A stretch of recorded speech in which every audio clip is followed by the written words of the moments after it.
Fleet Admiral Sungmin An watched the countdown timer on his command screen reach 0. Around him, 12 battle groups emerged from fold space simultaneously across the galaxy.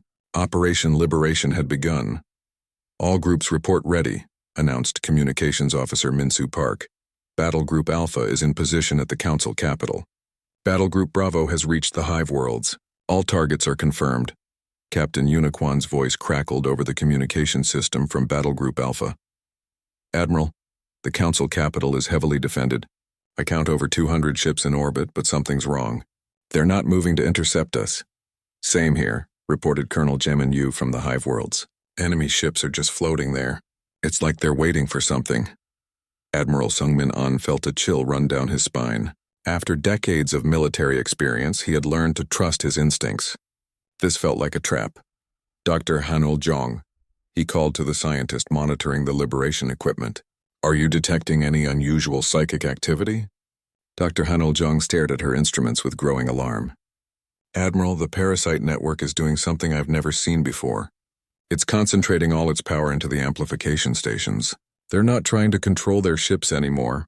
Then what are they doing?" Before Dr. Hanul Zhong could answer, space around the Council capital began to change. Reality itself seemed to bend and twist as massive psychic energy built up around the planet. "They're preparing to kill everything," Dr. Hanul Zhong said in horror. "Rather than lose control, they're going to destroy every host species in the galaxy.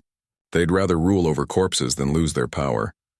Admiral Sungmin An realized they had seconds, not minutes. "All battle groups begin the liberation process immediately. Combat Engineer Guman-sun, get your teams to those amplification stations now." Across the galaxy, human forces raced against time. Combat Engineer Guman-sun led his team through heavy fire as they fought their way to the first amplification station on the Council capital world. The massive crystalline structure pulsed with evil energy, preparing to send a death signal to billions of enslaved minds. "The equipment is in place," Guman reported over the radio. "But Admiral, I don't think we have enough time. The parasites are activating their kill switch." That's when psionics specialist Cheong-an made a decision that would change galactic history.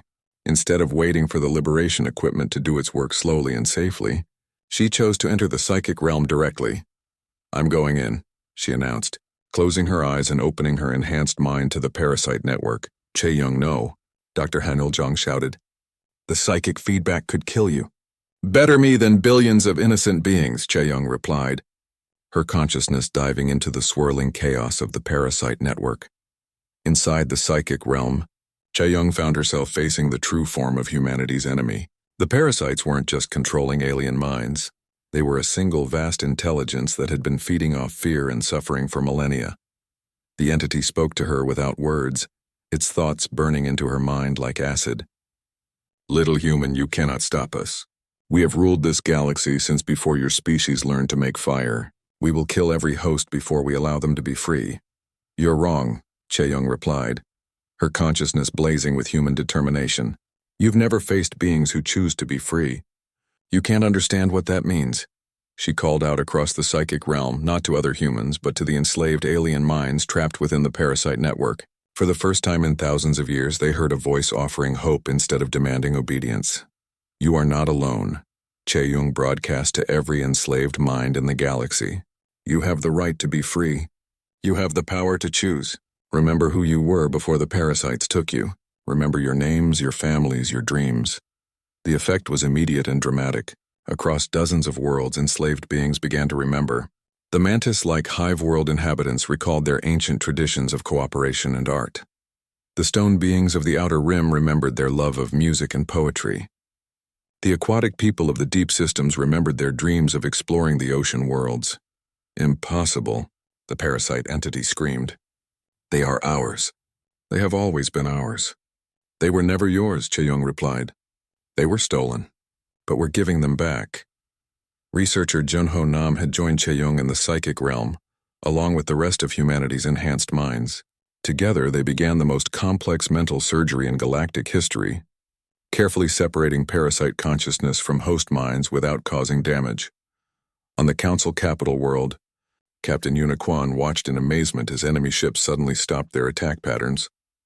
Alien crews were awakening for the first time in generations, confused and frightened but finally free to think their own thoughts. This is Captain Uniquan to all awakening vessels. She broadcast on every frequency. You are safe. The parasites no longer control you. We are here to help. Similar scenes were playing out across the galaxy. Colonel Jaemin Yu found himself providing medical aid to former enemies who were experiencing freedom for the first time in their lives. Combat Engineer Gumin Sun discovered that the alien technicians who had been trying to kill him moments before were now crying tears of joy as they remembered their real names. But the liberation wasn't without cost. The parasite entity, realizing it was losing control, launched a final desperate attack against Chae-Young's mind. The psychic assault was devastating, designed to destroy her consciousness completely.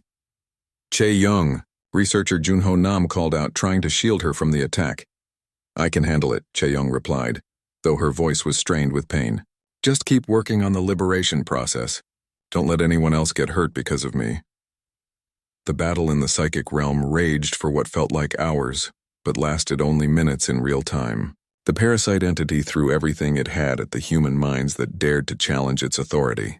But it had never faced opponents who fought not for domination, but for the freedom of others. Dr. Hanul-jung watched her instruments as the liberation process spread across the galaxy like a wave of light. One by one, the amplification stations went dark as their enslaved operators remembered how to choose for themselves. It's working, she reported to Admiral Sung-min An. The parasite network is collapsing. The host species are free. On the bridge of his flagship, Admiral Sung-min An felt a weight lift from his shoulders that he hadn't even realized he was carrying. For the first time in galactic history, every intelligent species was free to make their own choices. But the victory came with tragedy. Psionics specialist Chae-Young An had suffered massive psychic trauma in her battle with the parasite entity. When researcher Junho Nam finally pulled her consciousness back to her own body, she was barely alive. Will she recover? Admiral Sung-min An asked the medical team. Unknown, replied the chief medic. She saved billions of lives, but the cost to her own mind may be permanent. Across the galaxy, the aftermath of liberation began. Ambassador Yejin Kang found herself in the unprecedented position of helping former enemies rebuild their civilizations from scratch. Species that had been enslaved for millennia had to learn how to govern themselves, how to make decisions without being told what to think. It's like teaching children to walk, Ambassador Yejin Kang reported to Earth. But children who are already adults with centuries of knowledge and experience. They know so much, but they've forgotten how to be free. Director Seojun Park coordinated the sharing of human technology with the liberated species. For the first time in galactic history, advanced science and technology would be used to help civilizations grow instead of keeping them suppressed.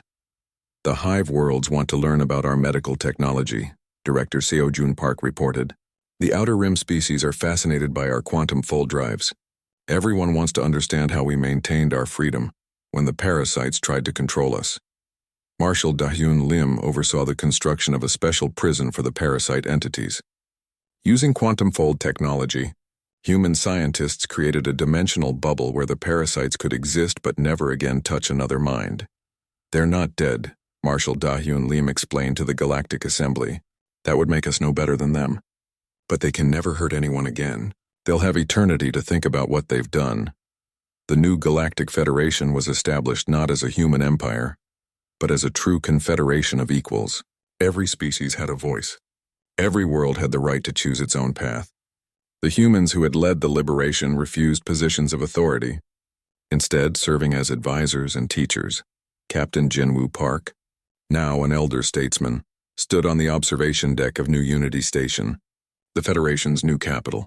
Below him, he could see ships from dozens of species working together on peaceful projects. Human vessels flew alongside former council ships, their crews cooperating as friends instead of fighting as enemies. A young alien approached him, one of the new generation born after liberation. She was a hive world native with compound eyes and graceful mantis-like features, but she moved with the confidence of someone who had never known slavery. Elder Jinwoo, she said in perfect English. My grandmother wants to thank your species. The council chamber was in chaos. Veltar watched as representatives from 12 species shouted at each other in a dozen different languages. Their great confederation was falling apart in real time.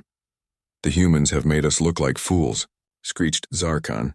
the mantis-like representative of the hive worlds. Half our species are already trying to surrender to them. Perhaps surrender is wise, rumbled Goltek, the massive stone being from the outer rim. We cannot fight an enemy that has been preparing for centuries while we remained ignorant.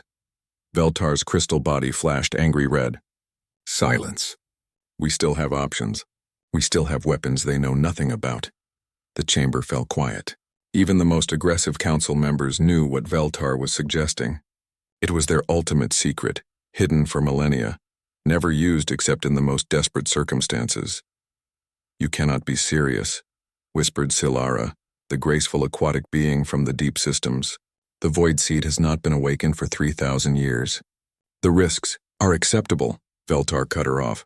If we cannot defeat humanity through conventional warfare, then we will use unconventional methods. The void seed will destroy their home world. Without Earth, their species will collapse. On Kepler Station, Intelligence Officer Sang-Hoon Choi was monitoring Council communications when he detected something that made his blood run cold. Hidden beneath layers of encryption, he found references to something called Project Dark Star. Captain Park, Sang-Hoon called urgently. You need to see this immediately. Captain Jinwoo Park rushed to the intelligence station. On the screen were partial transmissions and coded messages that Sang-Hoon had managed to decode. What am I looking at? Jinwoo asked. The Council's final weapon, Sang-Hoon replied grimly. They're preparing something called a void seed. From what I can determine, it's a planet-killing device. And their target is Earth. Jinwoo felt the world spin around him. Earth housed 12 billion people. If the Council succeeded in destroying it, humanity would lose not just their homeworld but their entire government and most of their population. How long do we have? Unknown. But sir, there's something else. The void seed isn't being transported by their normal ships. It's hidden inside what appears to be a diplomatic vessel. They're using peace talks as cover for their attack. Jinwoo immediately opened a channel to Earth Defense Command. Commander Ji-On-Ro appeared on screen, her face tense with concentration. Commander, we have a situation, Jinwoo began, quickly explaining what Sang-Hoon had discovered. A diplomatic vessel? Commander Ji-On-Ro frowned. We've been tracking several Council ships requesting permission to enter Earth space for negotiations. They claim they want to discuss peace terms. One of them is carrying a planet killer, Jinwoo said. We need to intercept all of them. Already on it, Commander Ji-On-Ro replied. I'm assembling an elite team. We'll board every vessel and search them completely. The search began within hours. Human ships surrounded the approaching Council vessels, demanding the right to inspect them for weapons. Most of the alien ships cooperated, their crews genuinely believing they were on diplomatic missions. But one vessel, a sleek transport claiming to carry Council peace negotiators, tried to run. Commander Ji-On-Ro led the boarding party personally. As her team cut through the ship's hull, they expected to find desperate Council soldiers. Instead, they found something that changed everything.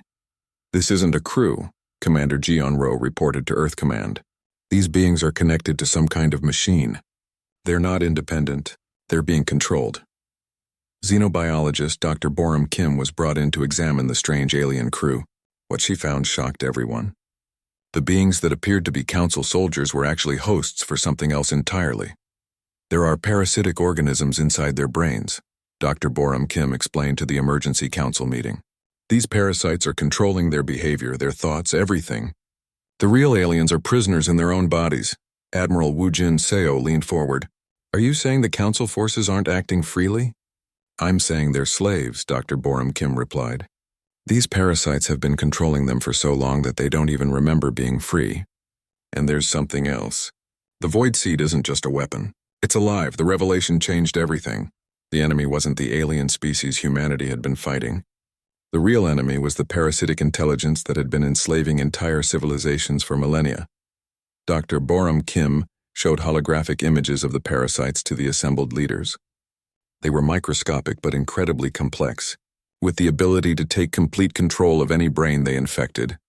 The crystal beings we thought were Council leaders, Dr. Boram Kim explained. They're not actually alive. They're physical manifestations of these parasites. The parasites use them as communication devices to control their slave species. How many species are infected? Asked President Minji Bei. All of them, Dr. Boram Kim replied quietly. Every member of the Galactic Council is enslaved. They've been fighting us not because they chose to, but because they have no choice. The discovery explained so much. Why Council technology had stagnated for thousands of years. Why they suppressed innovation in other species. Why they ruled through fear and oppression. The parasites didn't want progress. They wanted control. Tactical Specialist Heejin Moon was called in to develop a response plan. Her analysis was sobering. The parasites maintain control through a psychic network, she explained. They have amplification stations on 12 key worlds throughout Council space. As long as these stations exist, they can control millions of beings across the galaxy. Can we destroy the stations? Asked Admiral Woojin Seo. Destroying them would kill the host species, Heejin replied. The parasites have made themselves essential to their host's brain functions. Remove them too quickly and the host dies. Then what do you suggest? Heejin brought up a complex holographic display showing the parasite network. We need to sever the connections gradually, using our quantum fold technology. But it has to be done simultaneously across all 12 worlds. If even one amplification station remains active, the parasites can rebuild their network. How many ships would we need for a coordinated strike? Admiral Woojin Seo asked. 12 battle groups, one for each world. It would be the largest military operation in human history. President Minji Bei studied the tactical display. What are the risks? Total, Heejin replied honestly. If we fail, the parasites will know everything about our technology. They'll adapt their defenses and will never get another chance. Worse, they might decide to kill all their hosts rather than lose control. And if we succeed, we free dozens of species that have been enslaved for millennia. We remove the greatest threat to galactic freedom in recorded history. The president was quiet for a long moment. Around the room, the greatest minds of humanity waited for her decision. They all knew what she was thinking. Success would mean the liberation of the galaxy. Failure would mean the extinction of the human race. Begin preparations for Operation Liberation, President Minji Bei said finally. Every available ship, every trained crew, every advanced weapon we've developed. We're going to free the galaxy or die trying. Across human space, the largest fleet in history began to assemble. 12 battle groups formed at secret staging areas, each led by humanity's finest commanders. Captain Yuna Kwan took command of Battle Group Alpha, targeting the Council capital world. Colonel Jae-min Yu led Battle Group Bravo toward the Hive worlds.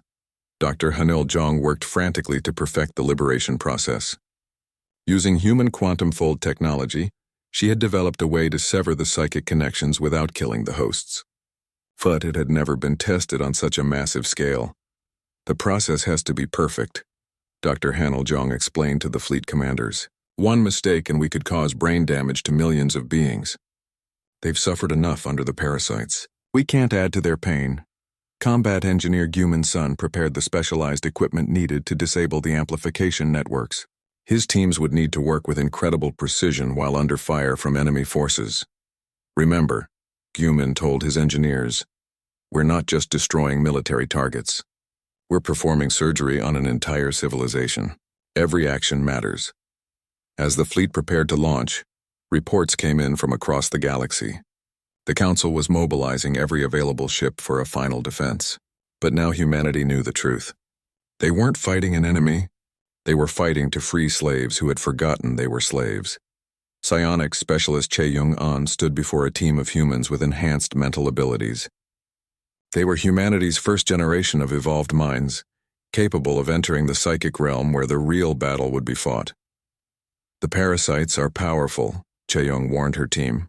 They've had thousands of years to perfect their mental control techniques. But they have one weakness. They've never faced free minds before. They don't understand what we're capable of when we fight for something we believe in. Researcher Junho Nam had spent weeks studying the parasite network. He had identified the key nodes that would need to be targeted in the psychic realm. The parasites think in terms of control and domination, Junho explained. They can't comprehend beings who choose to cooperate freely. That's our advantage. President Minji Bei stood before the cameras in the presidential palace on Earth. But this broadcast wasn't just going to Earth. For the first time in human history, the message was being sent to every human colony across the galaxy, using communication technology the Council didn't even know existed. My fellow humans, President Minji Bei began, her voice steady and strong. Today the Galactic Council made a terrible mistake. They thought they could bully us into submission. They thought we were weak and helpless. They were wrong. On Kepler Station, Captain Jinwoo Park watched with the rest of his crew. He had seen the battle reports. The Council's attack had failed completely, but something in the President's tone told him this was just the beginning. For 70 years we have hidden our true capabilities, the President continued. We pretended to be a young species, struggling to master basic space travel. We did this because we hoped for peace. We wanted to join the galactic community as friends, not conquerors. She paused, her expression hardening. The Council has made peace impossible. Therefore, I am authorizing the full disclosure of Project Prometheus. It is time the galaxy learned what humanity has really been doing out here. The broadcast switched to General Taehyun Nam at Earth Defense Command. Behind him, holographic displays showed star maps that made Captain Jinwoo gasp. The maps showed human colonies everywhere, far beyond the 12 systems the Council thought they occupied. Ladies and gentlemen, General Taehyun Nam announced, meet the real human civilization. The displays lit up with hundreds of dots representing human settlements. They spread across the galaxy like a spider web, reaching into sectors the Council considered empty space. The humans hadn't just been hiding their technology, they had been hiding their entire expansion. 87 colonies, General Taehyun Nam said calmly. 300 research stations. 50 deep space manufacturing facilities. While the Council believed humans were confined to a small corner of space, we were actually building the largest civilization in galactic history.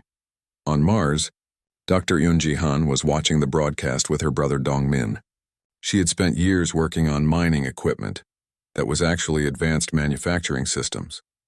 Now she understood why her projects had been so secretive. We've been preparing for this day since we first left Earth, Dr. Yoon Han told her brother. Every colony, every research station, every trade mission was actually building something the Council never imagined. The broadcast showed new images. Dr. Seung-hwan Lim appeared on screen from what looked like a massive laboratory floating in deep space. Behind him, technicians worked on devices that seemed to bend reality around them. This is Dr. Seung-hwan Lim from Research Station Omega, General Taehyun Nam explained. For 30 years, Dr. Lim has been perfecting humanity's mastery over space and time itself. Dr. Seung-hwan Lim smiled at the camera. What the Council calls their advanced, faster-than-light travel takes months to cross the galaxy. Our ships can make the same journey in days. We've been visiting their homeworlds for decades. They never even knew we were there. To prove his point, Dr. Seung-hwan Lim gestured to a wall display. It showed live images from inside Council cities, recorded by tiny human surveillance devices that had been gathering information for years. We know everything about them, Dr. Seung-hwan Lim said simply. Their technology, their culture, their military capabilities, their political structure. They know almost nothing about us. Captain Na Song appeared on the broadcast next. She was standing on the bridge of a ship unlike anything the galaxy had ever seen. It was sleek and organic looking, as if it had been grown rather than built. This is Captain Na Song of the exploration vessel Curiosity, she announced. We are currently in orbit around the Council capital world of Zephyria. We arrived here 15 minutes ago from Earth. Total travel time 4 hours. The implication was staggering. While Council forces were still limping home from their failed attack on human space, human ships had already traveled across the galaxy to their most important worlds. We're not here to attack, Captain Na Song continued. We're here to make a point. Wherever you are in the galaxy, we can reach you. There is nowhere you can hide from us if we choose to find you. Back on Earth, Research Director Yoon-ho Park was explaining the truth about human technology to a gathering of scientists and military leaders. His presentation was being broadcast to every human settlement and recorded for transmission to Council worlds. For decades, we've been studying Council technology, Research Director Yoon-ho Park said, displaying holographic images of alien devices. We wanted to understand their capabilities before revealing our own. What we discovered was disappointing. He showed comparisons between human and Council technology. In every category, human innovations were centuries ahead of anything the Council had developed. Their energy weapons are primitive, Research Director Yoon-ho Park explained. Their shields are inefficient. Their faster-than-light drives are slow and wasteful. Most surprising of all, they show no sign of technological improvement. They've been using the same designs for thousands of years. An officer in the audience raised her hand. Why haven't they advanced? Because they've had no reason to, Research Director Yunho Park replied. They've been the dominant power for so long that they stopped innovating. They became comfortable, lazy, overconfident.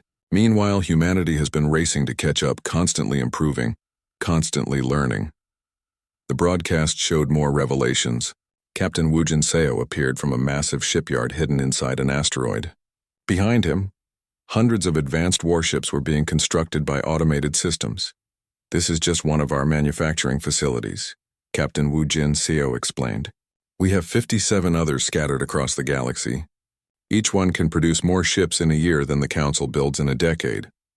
But the most disturbing revelation came from Intelligence Director Sang-hoon Choi. He appeared on screen with a grim expression, surrounded by displays showing Council communications and internal documents. We've been monitoring Council activities for decades, Director Sang-hoon Choi announced. What we've discovered is troubling. The Council isn't what it appears to be. He showed intercepted transmissions and decoded alien communications. The evidence painted a dark picture of the Galactic Council's true nature. The Council maintains power through fear and oppression, Director Sang-hoon Choi explained. They deliberately keep member species from advancing technologically. Any species that shows signs of innovation is either destroyed or enslaved. They've been doing this for thousands of years. The implications were clear. The Council hadn't attacked humanity because they were afraid of human technology. They had attacked because allowing humans to advance would threaten their entire system of control. On Council worlds, panic was spreading. Diplomatic envoy Jisoo Shin was receiving secret communications from dozens of alien species. Many of them were asking the same question. How could they surrender to humanity before the Council discovered their treachery? The Velnari want protection from Council retaliation, Envoy Jisoo Shin reported to Earth Command. The Morphin Federation is offering to share military intelligence. 3 other species are requesting immediate asylum. It was becoming clear that many Council members weren't loyal to their leaders. They were afraid of them. For centuries, they had been trapped in a system that punished progress and rewarded submission. President Minji Bei returned to address the galaxy one final time. Her message was broadcast on every frequency, in every language to every inhabited world. To the peoples of the galaxy, she said, looking directly into the camera, humanity offers you a choice. You can continue living under Council oppression, or you can join us in building something better, a true confederation where every species is free to reach its full potential. She paused, letting her words sink in across hundreds of worlds. To the Council leadership, we offer this final warning. Release your hold on the galaxy's peoples. End your system of oppression and fear. Step down peacefully and we will help you build a better way. Her expression hardened. If you refuse, then you will discover what happens when humanity stops holding back. We have shown you our defensive capabilities. You do not want to see what we can do when we choose to attack. The transmission ended. Across the galaxy, millions of beings sat in stunned silence. The small primitive human species had just revealed themselves to be the most advanced civilization in galactic history. More importantly, they had revealed the Council's darkest secrets. On the Council capital world, Veltar was receiving reports from every corner of their territory. Rebellion was brewing on dozens of worlds. Their own military forces were questioning orders. Some species were openly declaring their intention to defect to humanity. The crystal being's body flashed with angry red light. The humans had done more than defeat their attack. They had shattered the foundation of Council power simply by telling the truth. For the first time in millennia, the Galactic Council was facing the collapse of their empire, and it was all because they had made the mistake of threatening a species that valued freedom above all else. Captain Jinwoo Park was drinking his morning coffee when the emergency alarm started screaming through Kepler Station. The hot liquid splashed across his uniform as he jumped up from his desk. Red lights flashed in the corridor as he ran toward the command center. "What's happening?" Jinwoo asked as he burst through the doors. "Incoming transmission from the Galactic Council," said Lieutenant Soyeon Kim, her fingers dancing across the control panel. "Priority Alpha. They're demanding immediate response." Jinwoo felt his stomach drop. The Galactic Council never called humans directly. For 50 years, humanity had been trying to join their group of 12 alien species. Every request was ignored or rejected. Now they were calling first. "Put it through," Jinwoo said, straightening his uniform. The main screen flickered to life. A tall crystal-like being appeared, its body sparkling with blue and green lights. This was Veltar, one of the Council's most important representatives. Behind the alien, Jinwoo could see the massive council chamber with its floating platforms and strange architecture. Human Captain Park. Veltar spoke in perfect English, though its voice sounded like breaking glass. I bring a message from the Supreme Council of Galactic Species. We're listening, Jinwoo replied, trying to keep his voice steady. Your species has developed dangerous technology. We know about your quantum fold experiments. This cannot continue. Jinwoo's blood went cold. The Quantum Fold Project was humanity's most secret research. Dr. Moran Kim had been working on it for 10 years, hidden deep in the Luna laboratories. How did the Council know? I don't know what you're talking about, Jinwoo lied. Veltar's crystal body flashed red. Do not insult our intelligence, human. We have watched your species since you first left your home planet. You have been hiding your true abilities. This ends now. The alien raised one of its sharp arms. Behind it, holographic images appeared showing human ships, human colonies, and human technology. The images were incredibly detailed. The Council had been spying on them for decades. The Council has made a decision, Veltar continued. Humanity will surrender all military vessels within 72 standard hours. You will submit to Council oversight. Your species will be classified as restricted development. This is not a request. And if we refuse? Jinwoo asked, though he already knew the answer. Then you will be removed from the galaxy permanently. The transmission ended. The command center fell silent except for the humming of computers. Jinwoo stared at the blank screen, his mind racing. Sir? Lieutenant Soyeon Kim's voice was barely a whisper. What do we do? Before Jinwoo could answer, another alarm started beeping. Communications Officer Taehyun Lee looked up from his station with wide eyes. Sir, we're getting calls from Earth, Mars, Luna Base, and all the outer colonies. The Council just broadcast that same message to every human settlement in known space. Jinwoo closed his eyes and took a deep breath. This was it. The moment Dr. Moran Kim had warned them about for years. She had always said the other species would fear human progress. She had begged the government to keep their advances secret, to appear weak and harmless. Now that strategy had failed. Get me a direct line to Earth Defense Command, Jinwoo ordered, and patch me through to Ambassador So-Young Cho on the diplomatic channel. Within minutes, 3 faces appeared on split screens. Commander Hyun Lee from Earth Defense looked angry. Her jaw clenched tight. Ambassador So-Young Cho appeared worried, her usually perfect hair slightly messy. Dr. Moran Kim looked tired, like she hadn't slept in days. Did you all see it? Jinwoo asked. The whole galaxy saw it, Commander Hyun Lee said through gritted teeth. They broadcast on every frequency. They want everyone to know they're putting us in our place.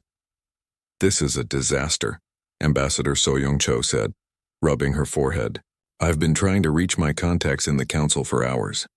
No one will talk to me. 50 years of diplomatic work gone? Dr. Moran Kim spoke quietly. I told you this would happen. I warned everyone that our quantum fold breakthrough would scare them. We advanced too fast, too openly, so what do? Jinwoo asked. Do we surrender? Commander Hyun Lee slammed her fist on her desk. Absolutely not. We didn't spend centuries fighting for our freedom just to give it up to some crystal aliens. We fight back with what? Ambassador So-Young Cho asked. They have 12 species, thousands of worlds, technology we can barely understand. We have a few dozen colonies and some experimental ships. We have more than they think, Dr. Moran Kim said quietly. Everyone turned to look at her. The scientist's eyes had a strange gleam in them. What do you mean? Jinwoo asked. The Quantum Fold project wasn't our only secret research. There are other projects, other advances, things the Council doesn't know about. Before anyone could ask more questions, alarms started screaming again. This time it was Engineer Dongmin Han calling from Mars Research Station. Captain Park. Dongmin's face appeared on screen, panic in his eyes. Council ships are moving into position around all human colonies. They're not waiting for our answer. They're preparing for an attack. Where's your sister? Dr. Moran Kim asked quickly. Yoonji is in the deep lab working on the new energy project. But sir, these council ships are huge. I've never seen anything like them. Commander Hyun Lee leaned forward. How many ships? At least 50 around Mars alone. They're surrounding Earth too. And Luna Base.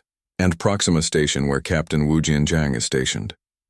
Jinwoo felt the weight of responsibility crushing down on him. Humanity was surrounded, outgunned, and alone. The Council had made their message clear. Submit or die. But something in Dr. Miran Kim's expression gave him hope.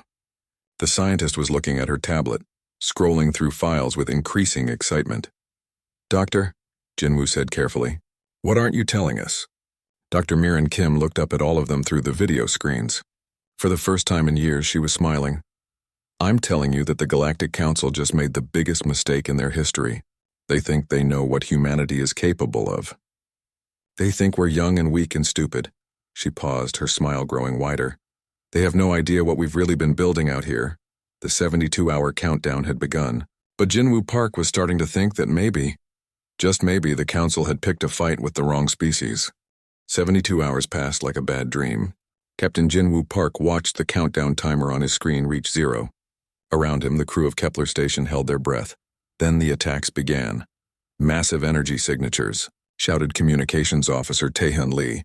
"Council fleets are moving in on all human positions." The main screen showed feeds from across human space. Earth's orbital defenses were firing at huge alien ships that looked like floating cities. Luna Base was surrounded by crystalline vessels shooting beams of purple light. On Mars, Captain Wu Jinjiang's mining ships were racing to evacuate civilians while Council forces closed in. "They're hitting everyone at once," Jinwoo said, watching the chaos unfold. "This isn't just an attack. It's total war." The first surprise came from Earth's orbit. Admiral Kyung Soo-yoon's defense fleet was supposed to be humanity's main military force. Everyone knew about these ships.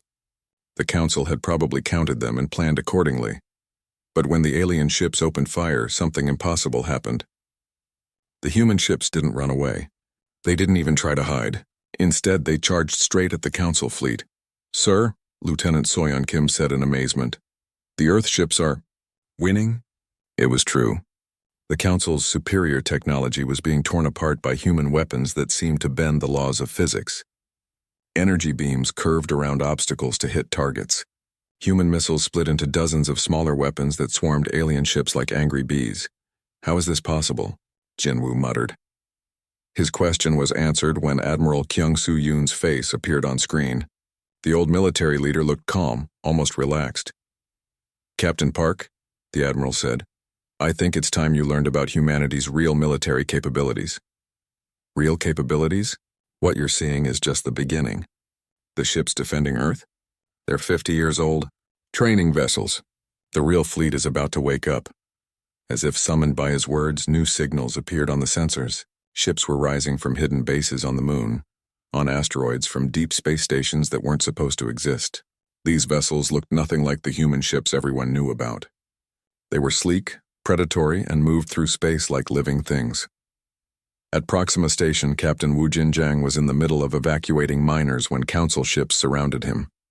His small mining vessel should have been helpless against military warships. Instead, something amazing happened. "Jiang to all vessels," his voice crackled over the radio. "Time to drop the act."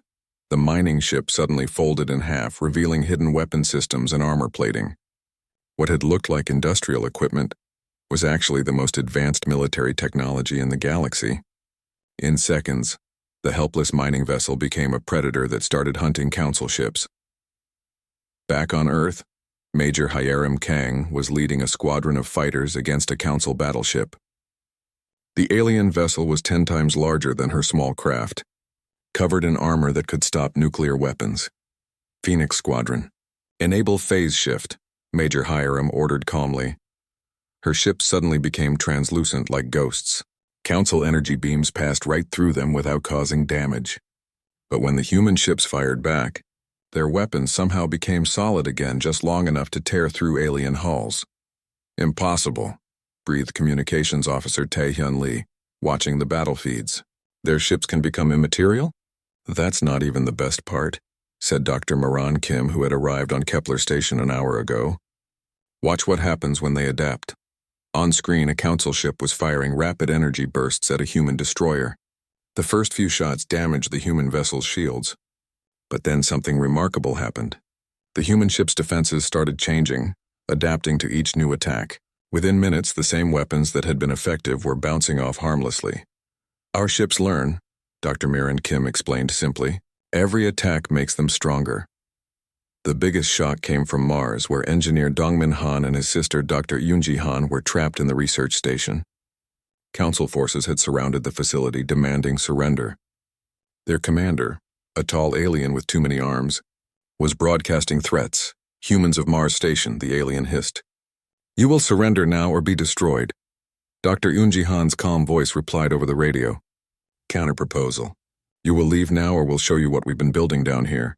The alien laughed, a sound like grinding metal. "You are scientists and miners. What could you possibly have that threatens us?" "This," Dr. Yoonji Han said. The surface of Mars suddenly split open like a flower. Hidden beneath the research station was a massive weapon that looked like a miniature star. It fired once, a beam of pure energy that cut through 3 council ships like they were made of paper. "That's a stellar forge," Dr. Moran Kim explained quietly. "We've learned to harness the power of stars themselves. But the most surprising moment came when the human ship started taking prisoners. Council vessels that were disabled but not destroyed found themselves being boarded by human soldiers. These soldiers didn't execute the alien crews or torture them for information. Instead, they gave medical aid to the wounded. Field medic Jae-hyun Oh was treating an injured council soldier when the alien asked him a question in broken English. Why do you help me?" "We came to destroy you." "Because you're hurt," Jae-hyun replied simply, bandaging the alien's wounds. "That's what we do. We help."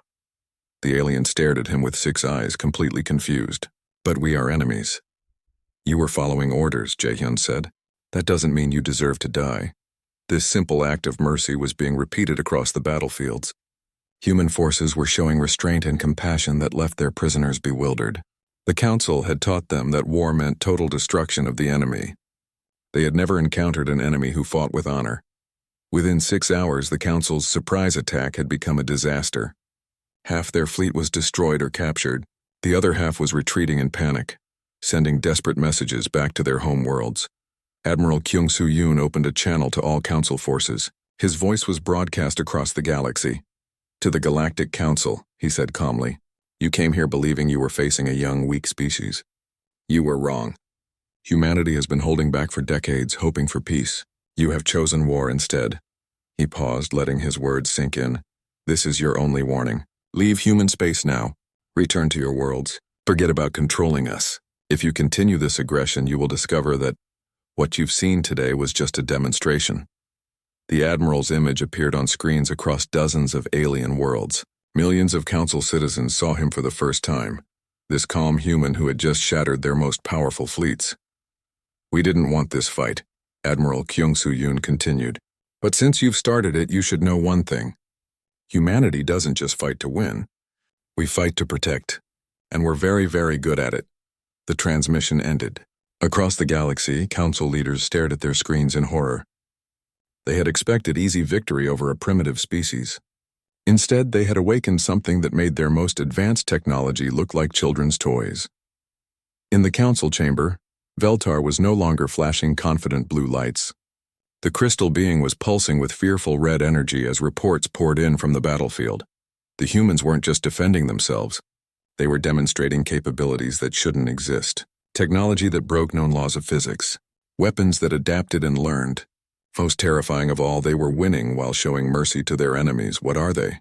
whispered another Council member, a tentacled creature from the outer rim. Veltar had no answer. For the first time in 1,000 years, the Galactic Council was afraid.